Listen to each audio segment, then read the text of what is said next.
I'm going to read my poems with great emphasis upon their rhythm, and that may seem strange if you are not used to it. I remember the great English poet, William Morris, coming in a rage out of some lecture hall where somebody had recited a passage out of his Seagull of Allston. It gave me a devil of a lot of trouble, said Morris, to get that thing into verse. It gave me the devil of a lot of trouble to get into verse the poems that I am going to read, and that is why I will not read them as if they were prose. I am going to begin with a poem of mine called The Lake Isle of Innisfree, because if you know anything about me, you will expect me to begin with it. It is the only poem of mine which is very widely known. When I was a young lad in the town of Sligo, I read Torrow's essays and wanted to live in a hut on an island in Lough Gill called Innisfree, which means Heather Island. I wrote the poem in London when I was about 23. One day in the Strand, I heard a little tinkle of water and saw on a shop window a little jet of water balancing a ball on the top. It was an advertisement, I think, of cooling drinks, but it set me thinking of Sligo and lake water. I think there is only one obscurity in the poem. I speak of noon as a purple glow. I must have meant by that the reflection of heather in the water. I will arise and go now, and go to Innisfree, and a small cabin build there of clay and wattles made. 9 bean rows will I have there, a hive for the honey bee, and live alone in the bee-loud glade. And I shall have some peace there, for peace comes dropping slow, dropping from the vales of the morning to where the cricket sings. There midnight's all a glimmer, and noon a purple glow, and evening full of the linnet's wings. I will arise and go now, for always, night and day, I hear lake water lapping with low sounds by the shore, while I stand on the roadway or on the pavement grey. I hear it in the deep heart's core.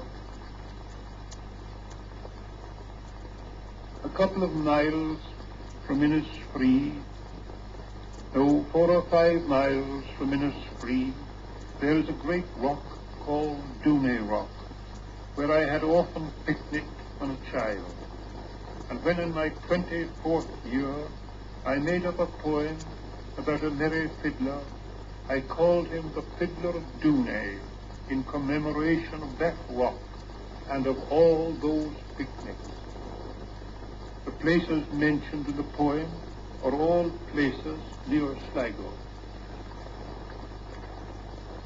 When I play on my fiddle in Dooney, folk dance like a wave of the sea. My brother is priest in Kilvarnet, my cousin in Muckrabwee. I passed my brother and cousin. They read in their books of prayer. I read in my book of songs I bought at the Sligo Fair. When we come at the end of time to Peter sitting in state, he will smile on the 3 old spirits that call me first through the gate. For the good are always the merry, saved by an evil chance, and the merry love the fiddle, and the merry love to dance. And when the folk there spy me, they will all come up to me with here is the fiddler of Dooney, and dance like a wave of the sea.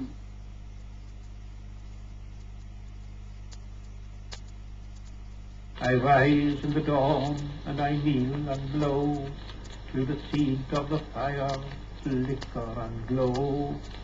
And then I must scrub and bake and sweep till stars are beginning to blink and peep. But the young lie long and dream in their bed of the matching of ribbons for bosom and head. Their day goes over in idleness. They sigh if the wind but lift up a tress, while I must work because I am old, and the seed of the fire gets feeble and cold.